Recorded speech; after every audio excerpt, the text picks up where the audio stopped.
Thank you, Bob and Forrest, Norma, the Butte County Healthcare Coalition, and the Chico, California PNHP chapter for inviting me today to speak at your annual members meeting about from the boardroom to the exam room, the privatization of public Medicare. I really loved everybody's comments up until now, and I hope that you'll learn something in the next 35 to 40 minutes or so.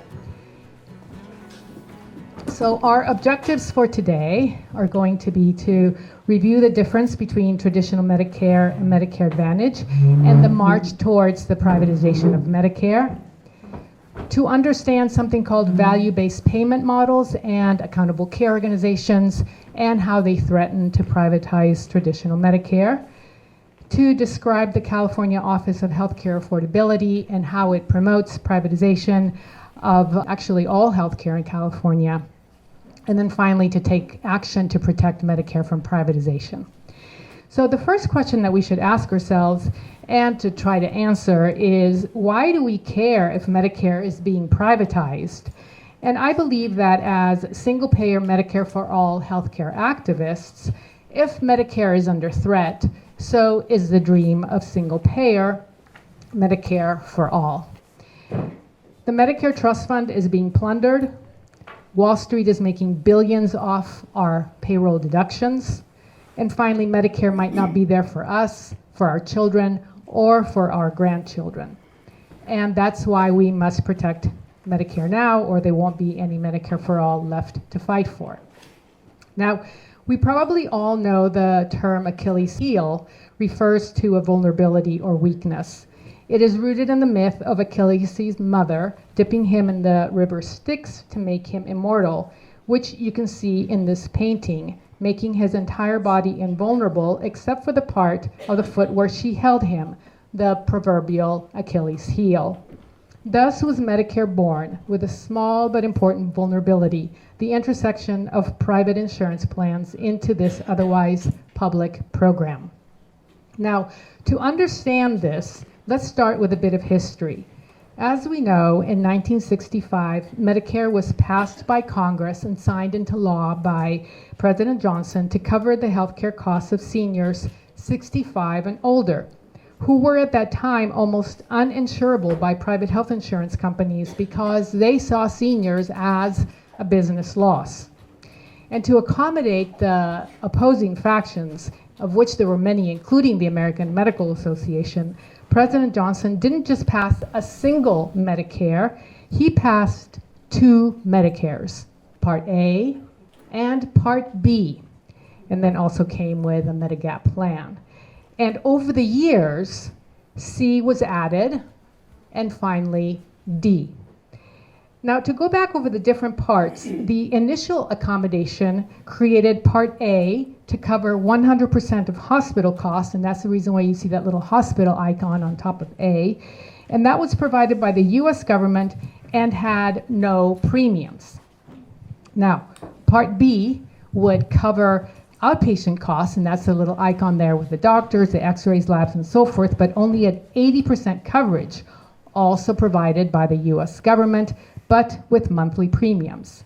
Now, and as a result of this incomplete Part B coverage, Medigap was created. And this is a supplemental policy offered by private health insurance to cover the 20% of costs that Part B didn't cover. And this is the Achilles heel of Medicare, the first entry of private health insurance into a public program. And having allowed private insurance to operate in public Medicare, it became easier later to privatize Medicare through Part C, which was introduced in 1997 to manage care for seniors on Medicare to ostensibly, quote unquote, improve outcomes and lower costs, which we will see shortly, had been going up without pause since 1965. Now, Part C gave seniors the option to choose private health insurance to manage their hospital and outpatient costs, and that's why you can see the icon there of the hospital and the doctor together. That is, bundle Part A and B together. Now, in 2003, C was renamed Medicare Advantage, what we know it today, and that came with extras such as dental, hearing, and vision, but required narrow networks and prior authorizations. Remember, people with Part C, now called Medicare Advantage, still pay the Part B premiums. And in 2003, Congress passed Part D, another private health insurance option to cover some prescription drug costs. Now, Part A, B, and Medigap are called traditional or original Medicare. And Part C and D are called Medicare Advantage. Now, to complicate matters somewhat more, people on traditional Medicare also typically purchase a Part D prescription drug plan.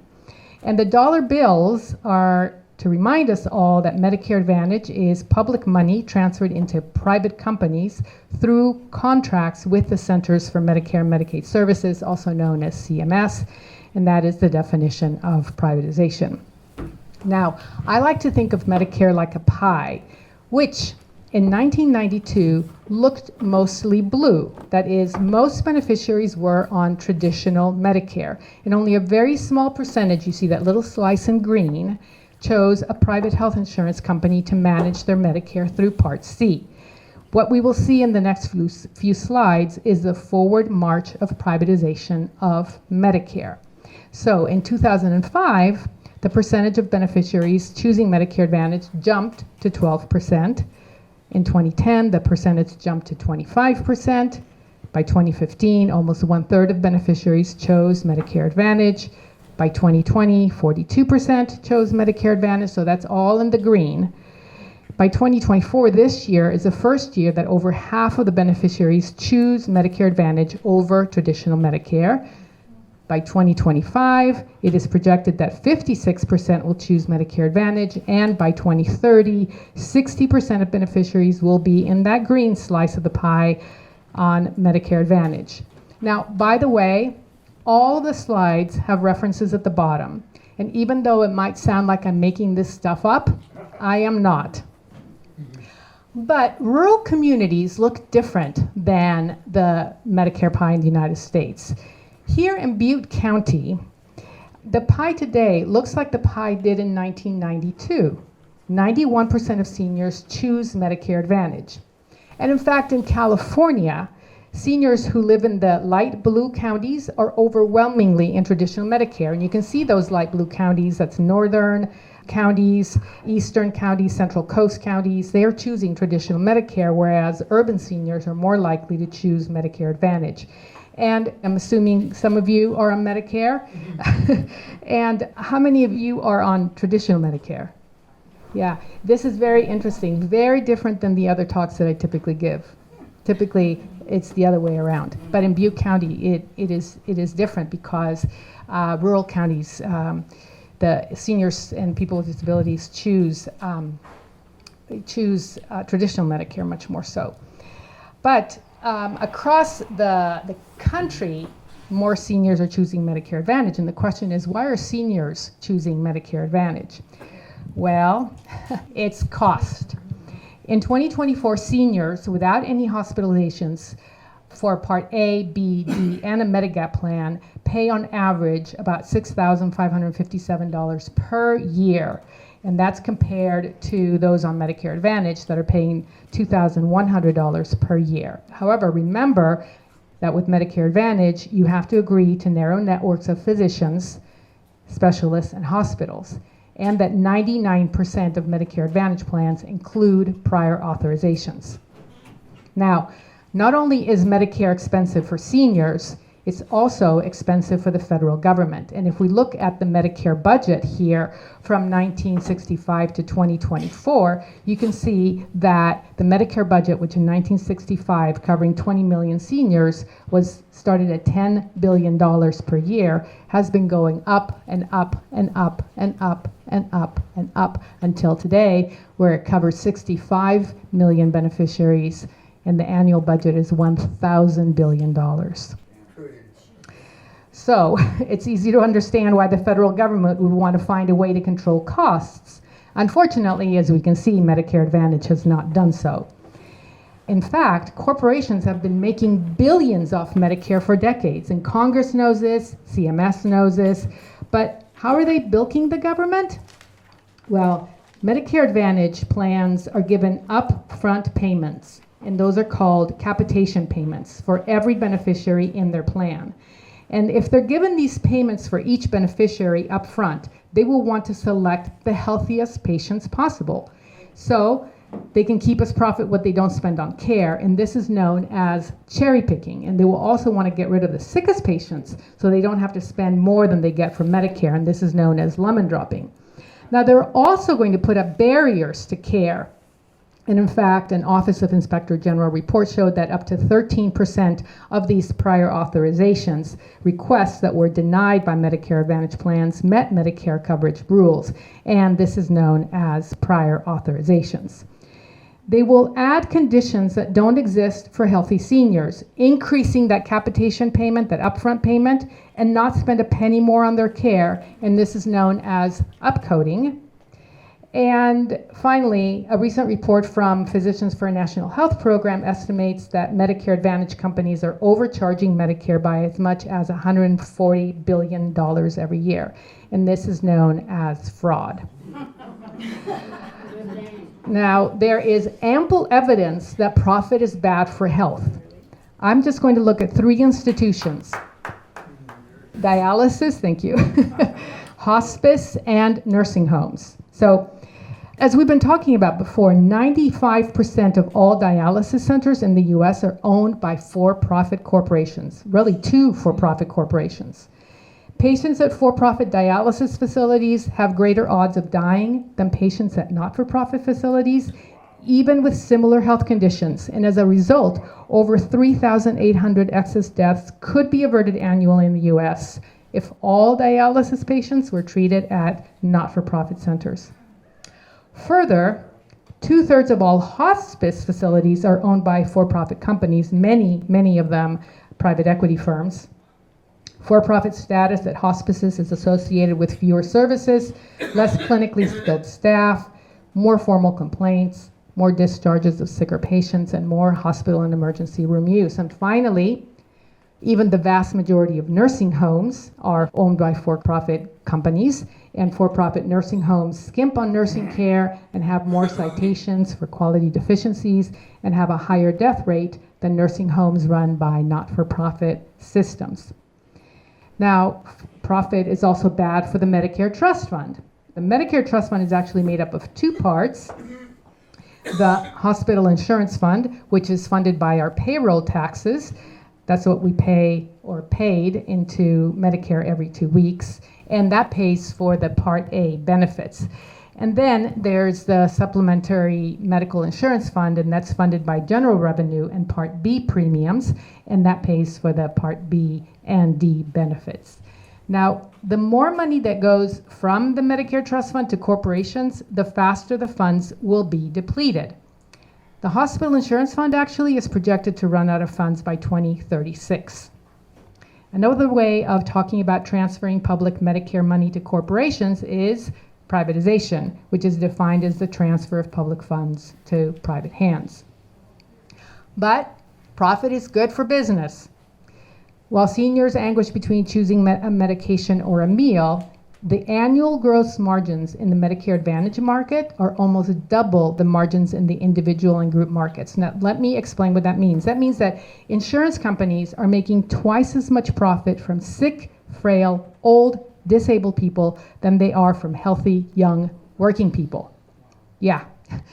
In 2007, before the Medicare Advantage explosion, remember that our Medicare pie, only about 12% of seniors chose Medicare Advantage then. United Health Group, the country's largest insurer, had total annual revenues of $75 billion. In 2022, again, remember the Medicare pie, a lot more green, their annual revenues jumped to $325 billion.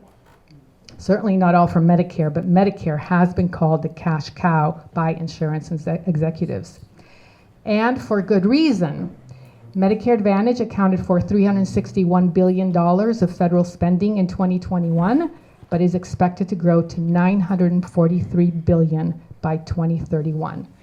So that's just going to be the Medicare Advantage piece of the Medicare pie. Now, when embarrassed into action, CMS will actually try to rein in some of those corporate profits. And this year, they ruled that the capitation payments, those upfront payments, I'm sorry that this is such small print, that the capitation payments for MA plans, the Medicare Advantage plans, will only increase by 3.7% next year. They also revised the prior authorization model a bit, imposed an out-of-pocket cap of $2,000 for Part D prescription drugs, and instituted some changes to the STAR rating program that pays plans more for being better than average. Now, the industry response was as swift as it was predictable. Lots and lots of belly aching, threatening to trim benefits, raise premiums, slash provider reimbursements, and exiting markets, such as markets here in Butte County, as a result of what they described as a slash in pay. One thing that they will never mention, however, is cutting profits, right, to offset these changes. Now, the reality is that the government is actually good for business. While some industry players are belly aching, others, such as the CEO of Sanford Health Plan, which is a small, mostly rural Midwest plan, when the CEO was asked, is there a certain part of the business where you are looking to grow your membership? He answered, we see the governmental space as an important area of our growth in the future. Of course, Sanford Health knows where the money will never run out, and that's the government. Now, until now, we've been looking at the Medicare Advantage pie, a piece of the pie. Remember, that's the green piece of the pie. But the question is, why leave $500 billion on the table, right? What about the other slice of the pie, the Medicare pie, that blue slice, the traditional Medicare slice, where almost half of Medicare beneficiaries still get their benefits? This is what the industry is targeting next, and this is where we will spend the rest of our time. Now, to understand how corporations profit from government programs such as Medicare, it's important to understand how Medicare pays doctors and hospitals, also known as providers. Now, in traditional Medicare, Medicare pays doctors directly for every service. This is known as fee-for-service, and if you're on traditional Medicare, you go to your doctor who performs the service, who bills Medicare for that service, and then Medicare reimburses the doctor directly for that service. It's very easy, very, very direct. Nevertheless, American health economists have been blaming this fee-for-service or direct payment of medical services as the reason healthcare costs have gone up without checks since 1965. They blame greedy doctors for ordering too many tests and greedy Americans for getting too much healthcare. Yet, the myth of too much care is just that, a myth. When compared to peer nations who all have universal health care, Americans skip care due to cost more. In fact, almost 40% of Americans report skipping care due to cost compared to peer nations, and this appeared in the Commonwealth Fund that just published this. So other peer nations actually skip care due to cost less, and who, by the way, pay their providers through fee-for-service, yet have better health outcomes and lower costs. The reality is that our healthcare costs continue to rise without check because of excessive profit, excessive prices, much higher than in peer nations, excessive administration, also much higher, and excessive consolidation. These, and not fee-for-service, are to blame. Nevertheless, health economists believe that the way to control costs is to move away from fee-for-service, where Medicare pays providers directly, to a model of capitation and managed care, where Medicare pays a middleman an upfront capitated payment per beneficiary to manage their care and then pays the provider and keeps whatever is left over that is not spent on care. This arrangement is supposed to incentivize the profit-seeking middleman to manage care, reduce overuse, and control costs. And the middleman, in this case of Medicare, is the Medicare Advantage plan. Now, in the case of traditional Medicare, to save money for Wall Street, Medicare, instead of paying the provider directly through fee-for-service, would do something called value-based payment. Pay a middleman an upfront payment, who would manage the care of seniors and people with disabilities and then pay the provider. The middleman would now be called an accountable care organization, also known as an ACO. And this is known as value-based care, and it's also called an alternative payment model. Now, where does this come from? Where does value-based come from? Well, from the Affordable Care Act, which, to save money, forced capitation and managed care, not only in Medicare Advantage, but also in traditional Medicare, and called it value. It did this by two pathways. One, which created accountable care organizations in a program called the Medicare Shared Savings Program, and another, which created the Center for Medicare and Medicaid Innovation, also known as the CMMI, a center whose sole purpose is to run value experiments on seniors on traditional Medicare. Now, what is an accountable care organization exactly? Well, an ACO is a middleman, just like a Medicare Advantage plan, that accepts capitation payments for beneficiaries in traditional Medicare to manage their care, who agrees to meet certain value measures, and we're going to talk about value in a second, and share the savings with Medicare, what is not spent on medical care. Finally, seniors on traditional Medicare who choose to pay more every month to stay on traditional Medicare are assigned, without their knowledge or consent, into an ACO. Now, what is value? Well, of course, value is good. But if we're going to pay for value, we will have to measure it, right? Mm-hmm. And what services do we measure? There are over 10,000 CPT codes. Those are the codes that providers use to bill Medicare for their services. We can't possibly measure all 10,000, right? So we're going to measure certain values that are measurable. Now, what happens to the services not measured? Experience shows us that doctors stop paying attention to those unmeasured services and pay a lot more attention to the services being measured.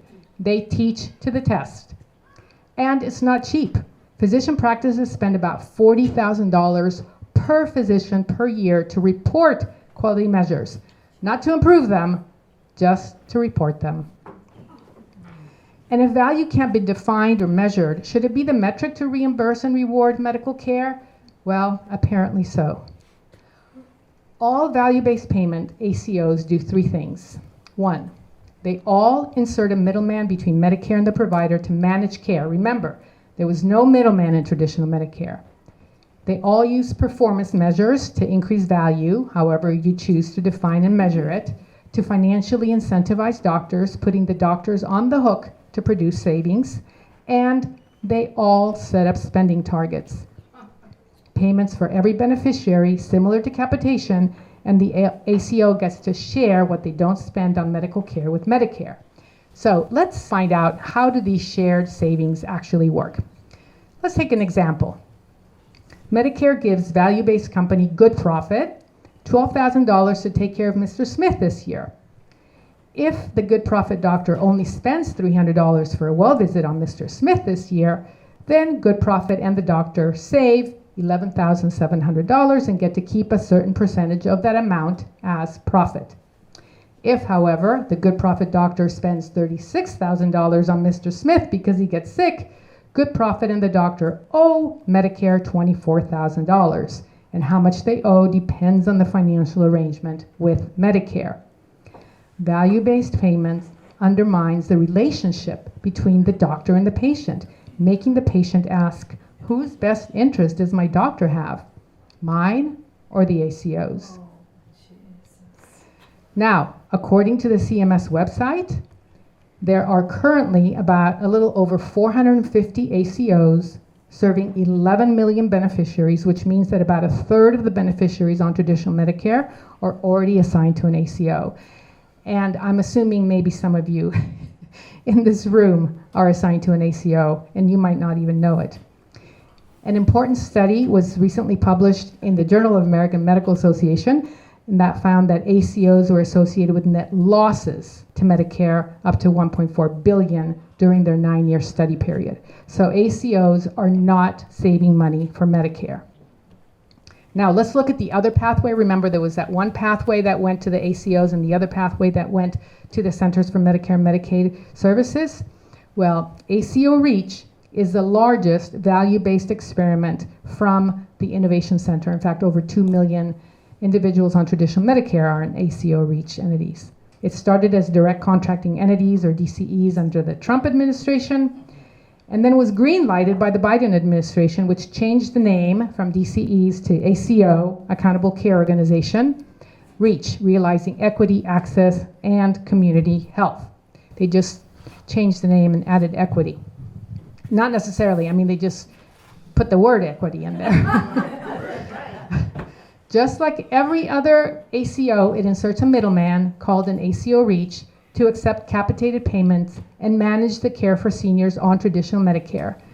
They are expected to meet value metrics, spend under the target, and share the savings with Medicare. Seniors are enrolled automatically, without their knowledge or consent, through their primary care provider. And to opt out, seniors must find another PCP. And I'm imagining it's really easy to do that in Butte County. Yeah. Easier in Grove Medical. So who are these new middlemen? Virtually any type of company can apply to be an ACO or an ACO REACH middleman, including commercial insurers. The ones that sell Medicare Advantage plans can also be ACOs, private equity firms, venture capital investors, for-profit physician practices, for-profit and not-for-profit hospitals, and health systems. And you can look at that source and read the names. Now, how well do the experiments out of the Innovation Center do? Well, not very well. In September of 2023, the Congressional Budget Office published a report on the value of value-based models and found that their models increased Medicare spending by $5.4 billion. And not only did their models increase spending in the first 10 years of operation, they will continue to do so into their second decade. So nothing out of value-based, either ACOs or these CMMI experiments, is saving money for Medicare. So value-based payment does not save money for Medicare. To summarize, we went from traditional Medicare, where Medicare pays doctors and hospitals directly, to Medicare Advantage, where a middleman sits between Medicare and the providers, to value-based payment, where another middleman, now called an ACO, sits between Medicare and the providers. But there is another set of players that are even more important than the ACOs, which are the Wall Street investors who fund ACOs like ACO REACH. They are flooding middlemen with new money. These investors, of course, aren't stupid. They only put their money where they expect big profits. So how does a company with a stated goal of improving care and saving money make enough profit to keep its investors happy? Well, ACO middlemen make money by maximizing revenue from Medicare, minimizing revenue spent on patient care, and enrolling more beneficiaries. And if this sounds familiar, that's because this is a Medicare Advantage playbook in traditional Medicare. Now, let's go through these one by one. To maximize revenue from Medicare, that is to get those higher upfront capitation payments or the value-based payments or the benchmarks or the spending targets, they do this by upcoding. By adding diagnoses to each senior, middlemen can get higher monthly payments from Medicare, but they do not spend a penny more on their care because the added diagnoses are phony. Now, this is all perfectly legal, okay? Middlemen minimize the revenue spent on patient care. Just like Medicare Advantage, ACO and ACO REACH entities are allowed to keep as profit and overhead what they don't spend on medical services. And this is a dangerous incentive to ration and restrict seniors' care. These financial incentives do not exist in traditional Medicare because there is no capitation in traditional Medicare. It's just fee for service. But how do these ACOs enroll more beneficiaries if the beneficiaries are not choosing the ACOs? Unlike Medicare Advantage, where seniors choose a Medicare Advantage plan, seniors and people with disabilities on traditional Medicare are automatically assigned to an ACO or an ACO REACH without their knowledge or consent through their primary care physician. And as I said before, the only way to opt out is to change your primary care doctor. And even worse, according to CMS, according to their website, which is right there, you can check it out, every beneficiary on traditional Medicare will be assigned to an ACO by 2030. Oh dear. Now, what's going to happen to the Medicare Trust Fund? Well, public funds in traditional Medicare are used to reimburse providers for medical services. In traditional Medicare, 98 cents of every healthcare dollar goes to healthcare and only 2 cents goes to administration. Now, in Medicare Advantage, public funds leave the trust fund and go to profit-seeking insurance companies. Now, only 85 cents of every dollar goes to healthcare and 15 cents go to profit and administration.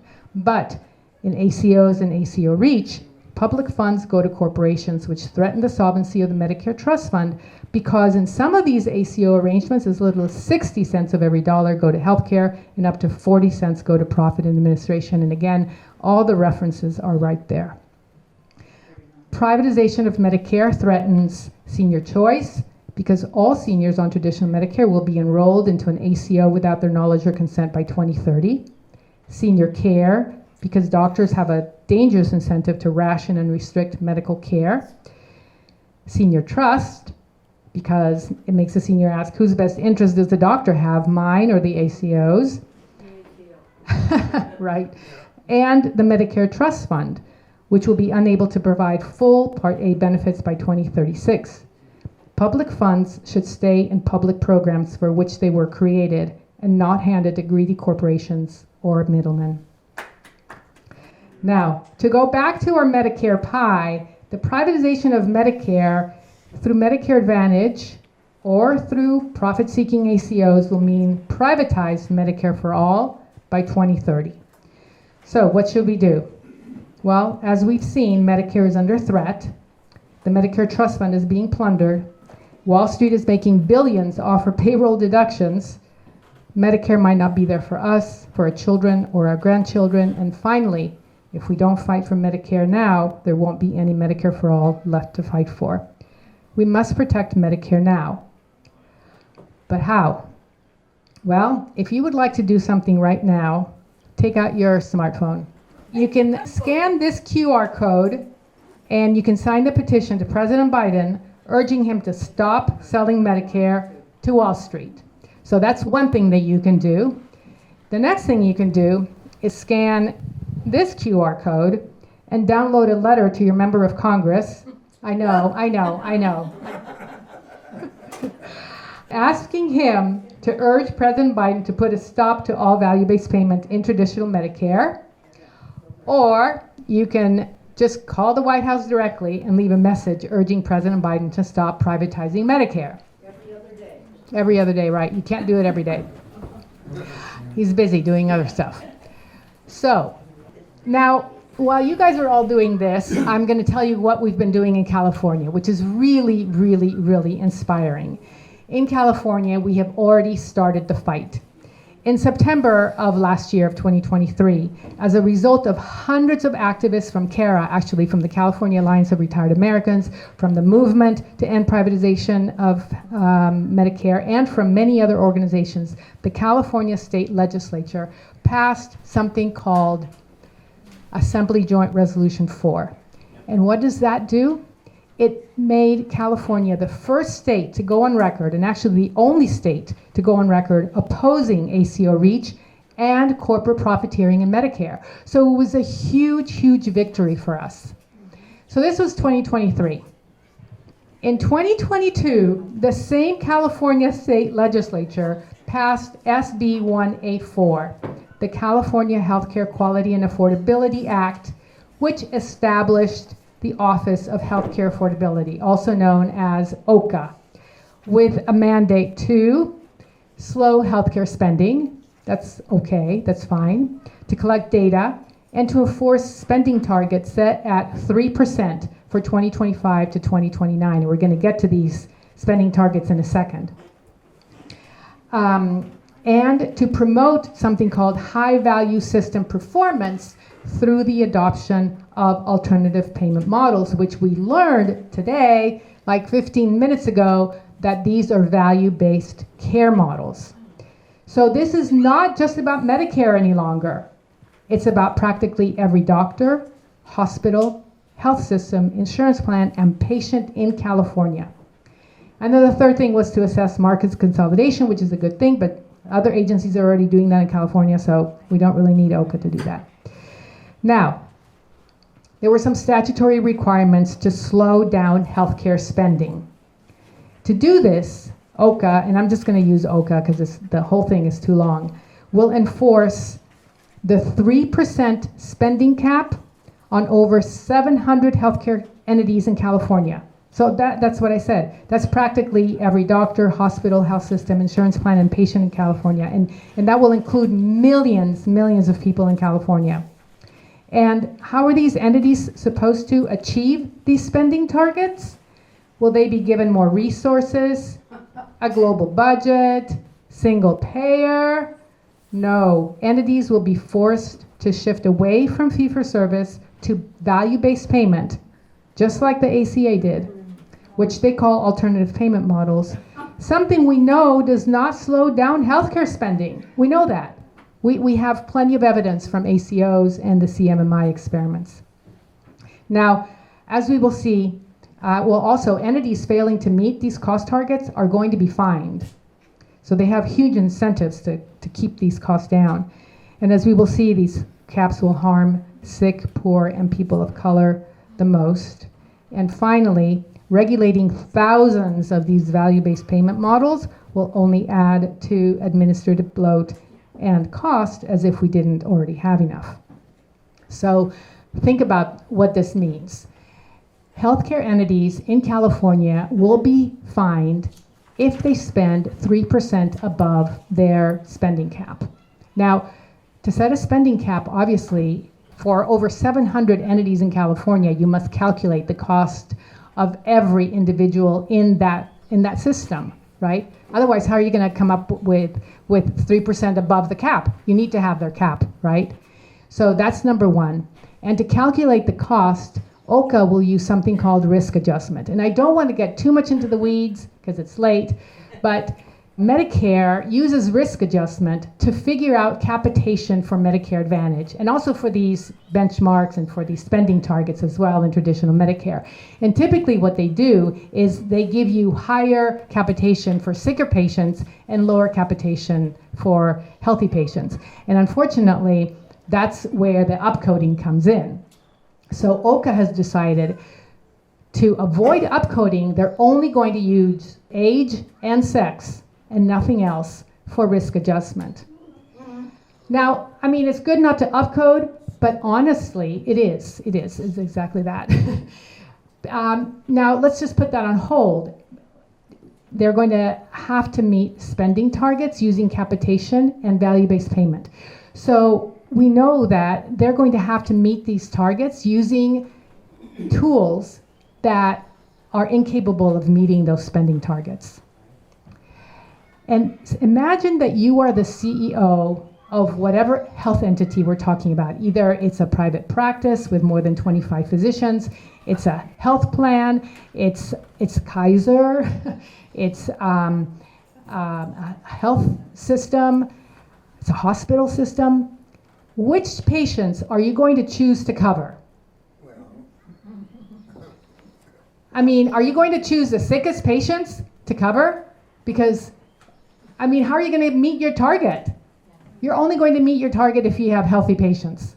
And you're going to avoid all the sick patients, all the poor patients, and then anybody that has a tendency to be sick or poor. So that's what we are headed towards in California.